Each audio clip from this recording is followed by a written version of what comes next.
अस्सलाम वालेकुम। Sports floor के PSL स्पेशल के साथ मैं हूं Danish Anees. Exactly ladies and gentleman, it's that time of the year. Pakistan super league के 90वें एडिशन का आगाज़ कल से लाहौर के गद्दाफी स्टेडियम में होने जा रहा है। पाकिस्तान सुपर लीग के 90वें एडिशन में पहला लेग लाहौर और मुल्तान में खेला जाएगा। 14 मैचेस हैं जो इन दो शहरों में खेले जाएंगे। दूसरे लेग के लिए PSL मूव करेगा पिंडी और कराची। पिंडी और कराची में कुल मिला के 16 मैचेस खेले जाएंगे। प्लेऑफ से लेकर फाइनल तक तमाम मैचेस कराची में ही खेले जाएंगे। कल पहला मैच खेला जाएगा defending champion 2 times winner Lahore Qalandar और इस्लामाबाद यूनाइटेड के दरमियान, और इससे पहले एक रंगारंग ओपनिंग सेरेमनी भी होगी। एज ऑलवेज आपको कई चमकते सितारे नज़र आएंगे। पाकिस्तान म्यूज़िक इंडस्ट्री के कुछ सितारे हमारे साथ भी मौजूद हैं। क्रिकेट फ्रेटर्निटी के हमें ज्वाइन किया हुआ है टेस्ट क्रिकेटर सिकंदर बख्त ने, टेस्ट क्रिकेटर अब्दुल रज़ाक हमारे साथ मौजूद हैं, सीनियर स्पोर्ट्स जर्नलिस्ट और प्रोग्राम स्कूल के एंकर पर्सन सैयद याया हुसैनी हमारे साथ मौजूद हैं, और इंटरनेशनल क्रिकेटर कायनात इम्तियाज़ ने हमें ज्वाइन किया हुआ है। याया, आपसे इस डिस्कशन का आगाज़ करते हैं। टीमें तैयारियां कर रही हैं, पिछले एक महीने से काफ़ी खबरें आती रहीं, चेंजेस की खबरें आती रहीं, इंजरीज़ की खबरें आती रहीं, पार्ट टाइमर्स की खबरें आती रहीं कि कौन सा प्लेयर कितने अरसे तक रहेगा। मॉडर्न डे क्रिकेट में ये सब हो रहा है लीग्स में। एब्सोल्युटली दानिश, बिल्कुल ठीक कहा आपने। कल मैं सिकंदर बख्त साहब के साथ शो कर रहा था तो उन्होंने कहा कि जो इलेक्शन की गहमा गहमी है इसमें PSL कहीं खोसा गया है, तो मैंने उनसे इत्तेफाक नहीं किया। मैंने कहा सर बस पहला बॉल डलने दें, फिर आप देखिएगा कि PSL दौड़ेगा भी, PSL भागेगा भी। और अली जफर ने जो गाना गाया है खुल के खेल तो उस पर भी कुछ अलग सी बात हो रही है। लेकिन और लोग डिटॉक्स भी करना चाह रहे हैं यार, थोड़ा सा बहुत बिल्कुल ठीक है आपने। लेकिन अगर टीमों की हम बात करते हैं तो एक बार फिर जो बेस्ट अवेलेबल प्लेयर्स हैं पाकिस्तान क्रिकेट के, वो आपको मैदान में भागते दौड़ते और मुख्तलिफ टीमों की नुमाइंदगी करते हुए दिखाई देंगे। तो PSL का जब पहला बॉल डलेगा, और ठीक है अभी मैदान थोड़ा सा फीका है, अब 24 घंटे से भी कम वक्त रह गया है, लेकिन PSL लोगों को अपनी तरफ अट्रैक्ट करता है, इसमें कोई शक व शुबे की गुंजाइश नहीं है। और जो सबसे इंपॉर्टेंट चीज़ है PSL की वो ये है कि ये जो यहाँ पर पाकिस्तान सुपर लीग में बॉलिंग का स्टैंडर्ड है वो दुनिया की किसी और लीग में वो स्टैंडर्ड आपको दिखाई नहीं देता। फिर आपको अच्छा लगे आपको बुरा लगे, ये जो बाउंड्री हम छोटी करते हैं इससे जो छक्के चौके लगते हैं ना, वो लोगों को अपनी तरफ अट्रैक्ट करते हैं। तो ये भूल जाइए कि अभी माहौल इतना गर्म नहीं है, फिर पाकिस्तान क्रिकेट बोर्ड में तब्दीलियां भी नहीं, लोग आते भी रहे जाते भी रहे, लेकिन ओवरऑल एक चीज़ हो रही है। और आप देखिएगा कि जब पहला बॉल गिरेगा तो फिर PSL जो है वो सिर्फ किक ऑफ नहीं होगा, टेक ऑफ भी करेगा। देन अगेन क्रिकेट है क्या? Entertainment entertainment entertainment. और पाकिस्तान सुपर लीग के 90वें एडिशन में आपको भरपूर एंटरटेनमेंट मिलेगी पाकिस्तान के 4 मुख्तलिफ शहरों में। Right, let's get on point. हम जरा अपना टीमों को भी डिस्कस कर लेते हैं, साथ साथ अपने एक्सपर्ट से ही पूछ लेते हैं कि उनकी फेवरेट टीम कौन सी है इस साल। कल से एक्शन शुरू हो जाएगा। सिकंदर, आपकी इस बार फेवरेट टीम कौन सी है अभी तक जो स्ट्रेंथ्स आपने देखी हैं टीमों की? देखो, मैंने याया के प्रोग्राम में ये नहीं कहा था कि पूरा PSL बैठ जाएगा। मैंने कहा सिर्फ जो ओपनिंग हुई है ना वो पता ही नहीं चली कब हुआ, वो उसको मतलब रूनुमाई कब हुई, कैसे हुई, घोड़े आए कब आए, किसी को नहीं पता चल। मैंने तो देखी ही नहीं, बाद में पता चला कि घोड़े भी आए थे झंडे झंडे लेकर, ये वो। तो वो मैं सिर्फ उसकी बात कर रहा था। जी जी, मैं जहाँ भी जा रहा हूँ सब PSL का पूछ रहे हैं, टिकटों का पूछ रहे हैं। और बस बन जाएगा सर, अभी कल से शुरू हो जाए एक्शन। हर जगह मुझसे टिकटें मांग रहे हैं लोग हमें दे दीजिए, अगर कोई 4 मांग रहा है तो 6 मांग रहा है। Right, let's talk about your favourite team Sikandar. देखो, फेवरेट टीम मैं कोई नहीं रखता अपनी। मेरे लिए सारी बराबर टीमें जो खेलना शुरू करेगी अच्छा वो सही है। जो बॉलिंग अटैक, चलें ऐसी बता दें कौन सी टीम स्ट्रॉन्ग लग रही है? मुझे जो है जो चेंज किया ना कोयटा ग्लैडिएटर ने, तो उससे मुझे थोड़ा सा ये लग रहा है कि देखिए मैं, आप कैप्टनसी चेंज की बात कर रहे हैं, रायलू डूसो कप्तान बन गए, कोच भी बदला है, मोइन को भी बदला है उन्होंने, उसको डायरेक्टर कर दिया है, और कप्तान भी बदला है। ये चीज़ पहले हर 3 साल बाद होनी चाहिए। ये कोई मस्त चीज़ नहीं होनी चाहिए कि एक शख्स जो है वो 8 साल 9 साल कप्तान, कुछ हो नहीं रहा मगर कप्तान ही कप्तान, कोच ही कोच, नहीं। Keep on changing, there is no harm in it. ये तो पूरे कॉर्पोरेट सेक्टर का ये असूल होता है कि आप चेंजेस करते हैं, दुनिया में होता है। तो वैसे जो टीम मुझे जो लग रही है, एक कोयटा और एक पेशावर मुझे तगड़ी लग रही है। मगर हर जगह बॉलिंग अटैक, अभी ये कह रहा था बेस्ट बॉलिंग अटैक है, तो लाहौर कलंदर का बॉलिंग अटैक बहुत पावरफुल है, वेरी पावरफुल। मगर दूसरों के में बढ़ गए बॉलर्स। आमिर इधर चला गया तो हसन अली इधर आ गया है, तो ये जो अच्छे बॉलर्स हैं ये सारे बढ़ चुके हैं। बिल्कुल, इब्तिदाई मराइल में हम केमिस्ट्री भी देखेंगे, किस टीम की कैसी केमिस्ट्री नज़र आ रही है, किस टीम का कितना अच्छा बैलेंस नज़र आ रहा है। इनिशियली कुछ टीम स्ट्रगल करती हैं, कुछ टीमें बहुत अच्छा परफॉर्म करती हैं, बट अब्दुल रज़ाक, आपको कौन सी टीम सबसे ज़्यादा स्ट्रॉन्ग नज़र आ रही है? कायनात, आप भी दिमाग में तैयारी कर लें कौन सी टीम आपको स्ट्रॉन्ग नज़र आ रही है, हम आपकी तरफ आएंगे, बट अब्दुल रज़ाक पहले आप, कौन सी टीम तगड़ी है? दानिश, जो टीम टॉस जीतेगी मुझे तो वही स्ट्रॉन्ग लग रही है। कोई 3-4 डिविजन हम यही देख रहे हैं, जो टीम टॉस जीतती है, बॉलिंग करती है, वो मैच जीत जाती है। और हमने कल भी जियो सुपर पे जो प्रोग्राम किया है याया हुसैनी के साथ, हम यही बात कर रहे थे कि ओवरऑल देखा जाए कि उन प्लेयरों को ज्यादा मौका मिलना चाहिए जो यंगस्टर हैं, जिन्होंने अपकमिंग उन्होंने पाकिस्तान के लिए खेलना है, उनकी ज्यादा मैं समझता हूँ 30 से 40% रेशियो उनका होना चाहिए। तो हमें वही चीजें 8 साल हो गए, हमें वही प्लेयर नजर आ रहे हैं, रिशफल होते नजर आते हैं, या कोई टीम जो जीती है वो उनको रिटेन कर लेती है। तो इस तरह की थोड़ी चेंजिंग करनी चाहिए थी, बाउंड्रीज भी बड़ी रखनी चाहिए, पिचों का म्यार कोई बेहतर करना चाहिए। हम सारी चीजें तो ठीक कर लेते हैं, पर जहाँ पे बॉल डिलीवर होना होता है, जहाँ से आपको फील मिलनी होती है, उसका हम नहीं सोचते।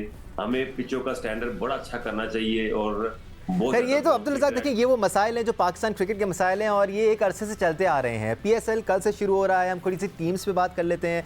क्वेटा की हम बात कर रहे थे, पॉजिटिव चेंज किया उन्होंने ऊपर। उधर शान मसूद अब कराची के लिए अपनी सर्विसेज देंगे। मुल्तान सुल्तान की टीम आपको कैसी लग रही है? स्ट्रेंथ वाइज कैसी लग रही है आपको ये टीमें? देखिए बात यह है कि एक कॉन्फिडेंस होता है, और लाहौर के अंदर ने जिस तरह पिछले 2 सालों से क्रिकेट उन्होंने शो की है और वेल कमिटेड और इंटेंट उनकी बड़ी पॉजिटिव है। राशिद खान नहीं है, वो उनको थोड़ा सा सेटबैक होगा, पर ये कि मुल्तान को नहीं हमें भूलना चाहिए। मुल्तान हमेशा टफ टाइम देती है, वो अपनी अप्रोच की वजह से, अपनी परफॉर्मेंस की वजह से वो मैचेस जीतती है। डेफिनेटली जो टीमें हारती हैं उनमें चेंजिंग तो बनती है। कोयटा ने चेंज की, कराची ने चेंज की, इस्लामाबाद में चेंजिंग नजर आई, पर अगर देखा जाए तो मुल्तान की टीम और पेशावर ज़ल्मी की टीम ये ज्यादा अच्छी स्ट्रॉन्ग लग रही है। यंगस्टर्स को ज़्यादा देखना चाहते हैं अब्दुल रज़ाक। वैसे मेरे लिए भी पाकिस्तान सुपर लीग का चार्म यही है कि मैं यंग प्लेयर्स को विटनेस कर सकूं। कायनात, व्हाट अबाउट यू? कौन सी आपको टीम तगड़ी नज़र आ रही है दिस ईयर राउंड? मुझे लगता है कि हमारे पास एक तो लाहौर कलंदर का जो इसका कॉम्बिनेशन है, जिस तरीके से उन्होंने ओवर द टाइम अपनी टीम को बिल्डअप किया है, I think it's quite remarkable. उसके अलावा कराची तो ऑफ कोर्स हम सबकी फेवरेट रहती ही है क्योंकि होम टाउन है। और क्वेटा ग्लैडिएटर्स के चेंजेस काफ़ी इंटरेस्टिंग है, लेकिन इस वक्त डिसाइड करना कि कौन सी टीम फेवरेट है क्योंकि अभी प्लेयर्स सारे आए नहीं हैं, इट्स क्वाइट डिफिकल्ट। लेकिन ओवर द टाइम जैसे जैसे टाइम गुजरता जाएगा PSL में काफ़ी क्लियर हो जाएगा कि सबकी फेवरेट टीम कौन सी हो सकती है और कौन सी टीम के जो प्लेयर्स हैं वो ज़्यादा फॉर्म में है इस वक्त और अपनी टीम को फायदा दे सकते हैं। काफ़ी सारे फैक्टर्स होते हैं कायनात जिन पर नज़र रखनी होती है। नया सीज़न होता है, नई केमिस्ट्री बनानी पड़ती है, कुछ नए प्लेयर्स आते हैं, कुछ वो प्लेयर्स जिन पर आप इंतज़ार कर रहे होते हैं विनिंग परफॉर्मेंसेस के लिए, वो अब आपके साथ नहीं होते, वो दूसरी टीमों के लिए खेल रहे होते हैं। It's not that easy. It's never easy of course, लेकिन आपको एक कोई नॉर्मल सा प्लेयर भी वो इम्पैक्ट परफॉर्मेंसेस दे सकता है। It's only about the team combination कि वो टीम किस तरीके से जेल हुई हुई है और वो ऑन द फील्ड किस तरीके से परफॉर्म कर रही है। So it's going to be really interesting. हो सकता है अभी जिस तरह सब बात कर रहे थे कि उतनी हाइप इस वक्त क्रिएट नहीं हुई, लेकिन ओवर द टाइम ये 2-3 मैचेस जैसे ही स्टार्ट होंगे, सब प्लेयर्स आना, सारे के सारे प्लेयर्स जब पाकिस्तान आ जाएंगे तो ऑटोमेटिकली वो सब जो जोश है वो दोबारा हमें नजर आएगा। And it is going to be very interesting. This PSL will be interesting। या कोई शक नहीं है, इंडिविजुअल परफॉर्मेंसेस भी मैटर करती हैं आप, लेकिन इंडिविजुअल परफॉर्मेंसेस की बेसिस पर आप 1-2 मैचेस जीत सकते हैं। टीमें वही अच्छा परफॉर्म करती हैं जो थ्रू आउट PSL अपने बैलेंस और अपने कॉम्बिनेशंस और अपनी टीम स्ट्रेंथ पर काम करती रहती हैं और ओवरऑल एक यूनिट की तरह खेल रही होती हैं।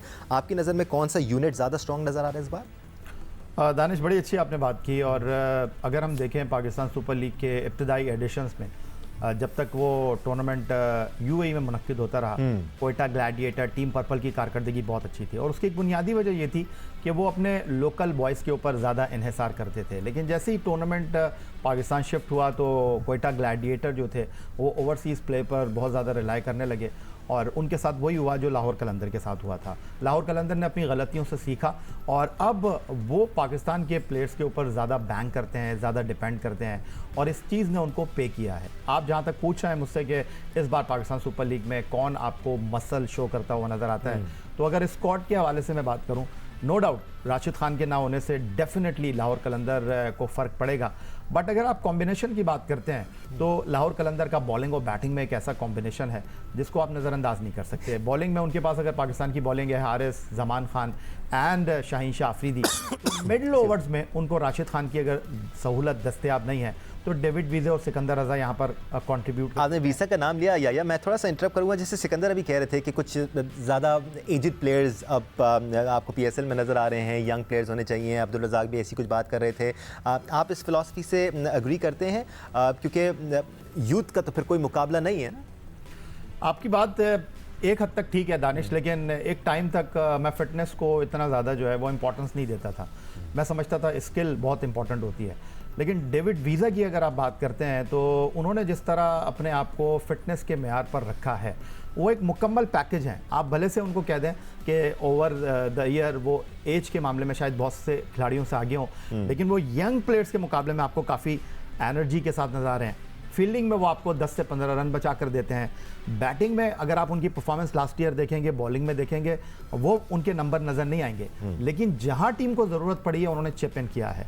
ऑन द अदर साइड अगर आप बैटिंग में बात करते हैं तो पूरी टीम जो है फ़खर जमान को देख रही होती है। लास्ट ईयर उन्होंने 500 रन किए, किसी के बाकी 250 रन भी नहीं थे, लेकिन इस बार अगर आप देख रहे हैं लाहौर कलंदर को, उनके पास फिर कामरान गुलाम है, उनके पास फिर अब्दुल्ला शफीक है, और जो सबसे बड़ी उनके पास इंपॉर्टेंट इंडक्शन हुई है वो वैंडर डूसन की है। वैंडर डूसन इस वक्त इंटरनेशनल क्रिकेट का एक ऐसा प्लेयर है जो बॉडी के करीब रखकर बॉल को जिस तरह खेलता है और एग्रेसिव क्रिकेट जो वो खेल रहे हैं एक्सीलेंट है। तो उनकी बैटिंग में भी आपको जो है वो काफ़ी एक बैलेंस नज़र आएगा।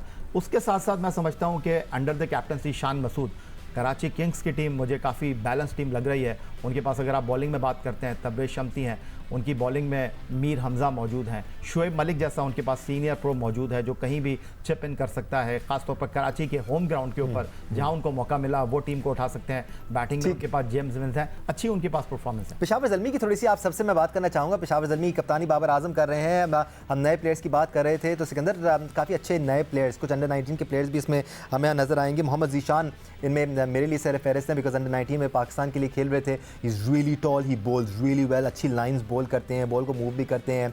ऐसे ही प्लेयर हैं। हसीबुल्ला भी फिर इनके साथ टीम का हिस्सा हैं और मेहरान मुमताज़ भी इनकी टीम का हिस्सा हैं। तो काफ़ी नए चेहरे आपको नज़र आएंगे पेशावर ज़ल्मी में खेलते हुए। देखो, सबसे पहले तो ये जो या बात कर रहा था कि सीनियर खिलाड़ियों की, सीनियर खिलाड़ी के साथ एक इशू होता है, जिस दिन उसकी परफॉर्मेंस गिरेगी ना उसको फारिग कर देंगे, इसलिए कि उसकी एज हो चुकी होती है 36, 37, 38। अब वो खेल रहा है, जिस साल खेलता जाएगा अच्छा वो चलता जाएगा, जिस सीज़न में उसका परफॉर्मेंस ख़राब होगी they will go for the new boys, ये तो कंफर्म है।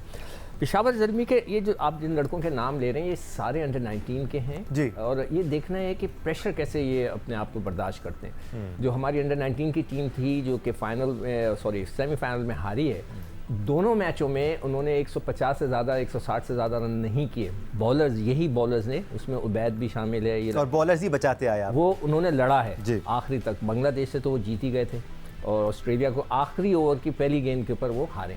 तो इसका मतलब हुआ कि कप्तानी बहुत अच्छी हुई और इन लड़कों को जो है यूटिलाइज अच्छा किया गया। ये सारे बच्चे थे उन्होंने बड़ा जान से किया, तो ये बॉलर्स सारे अच्छे हैं। और इस सीज़न में मैं जो नज़र रखना चाहता हूँ पाकिस्तानी स्पिनर्स पे।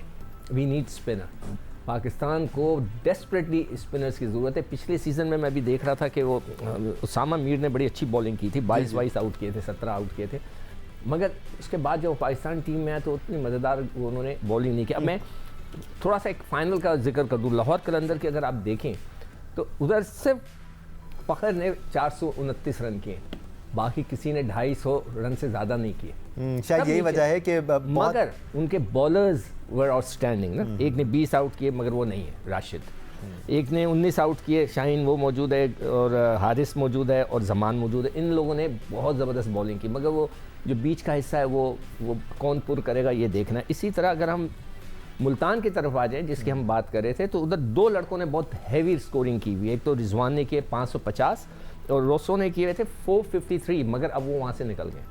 ठीक है, अक्रॉस द जगह खाली हो गई है। ठीक है रज़ाक, अक्रॉस द बोर्ड हमें अंडर 19 के काफ़ी सारे प्लेयर्स नज़र आ रहे हैं, ये पॉजिटिव है, लेकिन इसके साथ साथ उनको किस तरह खिलाया जाता है, उनको किस तरह हैंडल किया जाता है। लेट्स नॉट फॉरगेट वो जूनियर लेवल से अब सीनियर लेवल में ट्रांजिशन कर रहे हैं, अभी भी शायद फॉरेन ट्रांजिशन नहीं करेंगे, बीच में डोमेस्टिक क्रिकेट पर बहुत ज़्यादा उनका इन्वॉल्वमेंट रहेगी, बट इनको हैंडल करना ज़रूरी है। हम पिछले 3-4 सालों में भी देखते आए हैंडलिंग को इतनी अच्छी रही नहीं है। रोहिल नज़ीर हमें PSL में नज़र आए, फिर गायब हो गए, कुछ प्लेयर्स हैं जो आ जाते हैं इंटरनेशनल सर्किट में भी।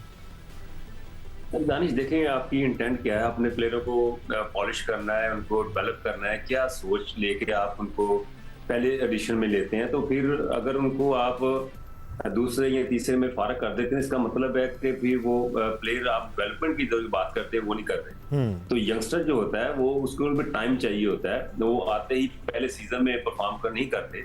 आपकी नजर होनी चाहिए, उनकी फिटनेस लेवल पे ज्यादा फोकस होना चाहिए और उनको प्रमोट करना चाहिए, क्योंकि आप लोगों ने देखा है कि लाहौर कलंदर पहले 7 साल में कुछ परफॉर्म नहीं किया उन्होंने, फिर अचानक उन्होंने जो परफॉर्मेंस देनी शुरू कर दी है तो उन्होंने भी टाइम लिया है। तो इस तरह यंगस्टर का भी यही माइंड होता है। आप यंगस्टर पे अगर आप देखेंगे इस साल हमने इसको ले लिया, इसकी जगह फिर दूसरे को ले लिया, फिर तीसरे ले लिया, तो जो पहले यंगस्टर है वो भी खराब होंगे, जो आएंगे वो भी खराब होंगे। तो जो मेन मकसद होता है PSL का कि प्लेयर डेवलप भी करना होता है, तो वो खत्म हो जाता है। अब ठीक है, जो भी ओनर्स हैं वो चाहते हैं कि हमारी टीम जीते।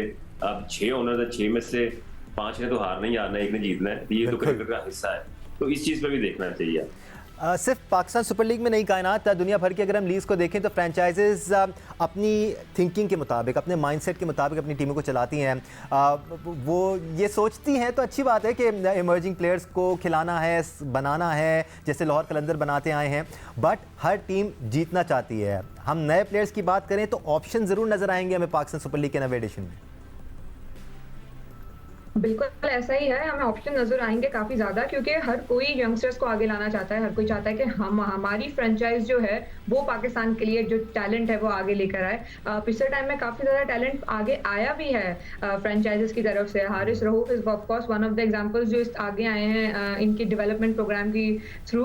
बट आई वुड से कि उन्हें आहिस्ता, जिस तरह से रज़ाक ने कहा अभी, कि आहिस्ता आहिस्ता उन्हें आगे लेके जाना होगा। वो प्रेशर हैंडलिंग सीनियर प्लेयर के साथ एक जूनियर प्लेयर जब अपनी बिल्डअप करेगा, इनिंग्स बिल्डअप करेगा या अपना बॉलिंग प्रेशर आखिरी में हैंडल करेगा, वहीं पर ही प्लेयर्स डेवलप होते हैं। And that's what we actually want, के पाकिस्तान के ज़्यादा से ज़्यादा जो प्लेयर हैं वो डेवलप होते रहे किसी सीनियर के साथ। और ऑफ कोर्स इंटरनेशनल प्लेयर्स भी यहाँ पर आते हैं, उनका जो एक्सपीरियंस होता है वो नेट पे बॉलिंग करेंगे जब हमारे लड़के होने, या नेट पे बैटिंग करेंगे अगेंस्ट वर्ल्ड क्लास बॉलर्स, तो ऑटोमेटिकली इम्प्रूवमेंट है वो ड्रास्टिकली नजर आएगी हमें। बिल्कुल, आइडियाज़ शेयर हो रहे होते हैं, स्किल्स शेयर हो रही होती हैं। या ये जो इमर्जिंग प्लेयर्स का पूरा एस्पेक्ट है, इसमें फ्रेंचाइजीज़ की जिम्मेदारी है, लेकिन साथ साथ प्लेयर को भी आपको अंदाज़ा हो जाता है कि इसमें कितना पोटेंशियल है, क्या नर्व्स पर काबू रख सकता है, नहीं रख सकता है, ट्रांजिशन करने के लिए तैयार है, नहीं तैयार है। बहुत ज़रूरी है फैंस के एस्पेक्ट से कि कोई अच्छा परफॉर्म करे तो हम उसको बहुत ज़्यादा एक्सपोजर ना दें, उसको एक तरीके से एक सेटअप में लगा रहने दें और गुजरने दें उससे वहाँ पर। कोई शक नहीं है दानिश इसमें। और अगर आप देखें कि ये जो दौरा न्यूजीलैंड था, इसमें हमने थोक के हिसाब से अपने नौजवान क्रिकेटर्स को मौका दिया, अपने सीनियर खिलाड़ियों के ऊपर उनको तरजीह दी, लेकिन हमें सिर्फ मायूसी के हाथ मलने के कुछ हाथ नहीं आए। विच इज़ ओके, या टाइम लगता है थोड़ा सा इंटरनेशनल क्रिकेट में कदम जमाने में। मैं आपकी बात से इत्तेफाक करता हूँ। इंटरनेशनल क्रिकेट में कदम जमाने में आपको प्रॉपर चांसेस भी मिलना चाहिए, थपकी भी मिलना चाहिए। लेकिन दानिश, बात दरअसल ये है कि आज़म खान जैसे हो गए, अब वो पिछले 3 साल से हमारी इंटरनेशनल क्रिकेट के दरवाजे पर नॉक कर रहे हैं। आप अगर बात करें जिस तरह हम इंटरनेशनल क्रिकेट में लेकर आए हैं अब्बास आफरीदी को, ये तरीका ठीक था कि आपने उनको PSL की परफॉर्मेंस पर नहीं मौका दिया, आपने उनको डोमेस्टिक क्रिकेट में परफॉर्म करने का मौका दिया। उनके अंदर वो जो हंगरनेस थी वो फिर आपको नज़र आई। उसके बाद अगर आप बात करते हैं, या तो हमारे नौजवान खिलाड़ी फिटनेस फटीक का शिकार हो जाते हैं, या फिर वो इंटरनेशनल क्रिकेट का प्रेशर नहीं ले पाते। बिल्कुल दुरुस्त कहा सिकंदर बख्त ने, अंडर 19 वर्ल्ड कप हमारी टीम ने बहुत अच्छा परफॉर्म किया, लेकिन जब प्रेशर मैच आया, क्रंच मैच आया, वहाँ पर आपकी टीम स्ट्रगल करती हुई दिखाई दी। ठीक है, लो स्कोरिंग मैच था अगेंस्ट बांग्लादेश, हम पहुँचे सेमीफाइनल में, लेकिन वहाँ पर नेल बाइटिंग फिनिश हुई। बट ऑस्ट्रेलिया के खिलाफ 179 किए, वहाँ पर फिर ऑस्ट्रेलिया ने अपने मसल्स को शो किया, वो वर्ल्ड चैंपियन भी बने। लेकिन बात दरअसल ये है कि नौजवानों को अब इन प्रेशर्स को जो है वो एब्जॉर्ब करना होगा। नहीं करेंगे तब आपके सीनियर प्लेयर जो है वो आपको नजर आएंगे। बिल्कुल ऐसा ही है यार, और दुनिया भी चेंज हो चुकी है। अब एक्सपोजर बहुत आसानी से मिल रहा है यंग प्लेयर्स को भी। वो एज ए यंग प्लेयर भी दुनिया की मुख्तलिफ लीग्स में ड्राफ्ट भी किए जाते हैं, वो लीग्स अटेंड भी करते हैं, खेलते भी हैं, परफॉर्म भी करते हैं। साइम अयूब की जो पूरी डेवलपमेंट है ये हमारे सामने है। Having said that, Saim Ayub जैसे प्लेयर्स को भी डोमेस्टिक क्रिकेट खेलनी है पाकिस्तान में, ये बहुत ज़रूरी है। टाइम खत्म हो गया, बट बिल्कुल 1 मिनट, जितने भी यंग प्लेयर है ना, ये अंडर 19, जी अगले सीजन इन सबको रीजन से खेलना है। अगर क्रिकेट बोर्ड इनको नहीं खिलाता तो ये नालायकी होगी क्रिकेट बोर्ड की। इसलिए कि देखिए, ये जो फ्रेंचाइज क्रिकेट है ना, जैसे अभी किसी ने कहा कि ओनर्स जो हैं वो तो चाहते हैं जीत के लिए। अगर एक नया प्लेयर हल्का होगा तो उसको फौरन हटा देंगे वो। मगर रीजन की जो क्रिकेट है ये पाकिस्तान क्रिकेट बोर्ड की है, ये डिपार्टमेंटल क्रिकेट नहीं है। सही मानों में तो वहीं से बनता है। तो उसके अंदर जितने भी आपके अंडर 19 के लड़के अभी गए और परफॉर्मेंस दिए, उन सबको होना है और वहाँ से उनका जो है डेवलपमेंट शुरू होगी और वो सीखना शुरू करेंगे। राइट लेडीज एंड जेंटलमैन, कल से पाकिस्तान सुपर लीग के नवे एडिशन का आगाज़ हो जाएगा। आज से हमने अपने एक्शन का आगाज़ तो कर दिया है। सिकंदर बख्श, याहिया हुसैनी, अब्दुल रज़ाक, कायनात इम्तियाज़, आप सबका शुक्रिया। इंशाल्लाह रोज़ ये तमाम एक्सपर्ट्स आपके साथ होंगे, हम समेत, और पाकिस्तान सुपर लीग के तमाम मैचेस के एनालिसिस के साथ हम आपको ज्वाइन करते रहेंगे। आज के लिए इतना ही, अल्लाह हाफ़िज़।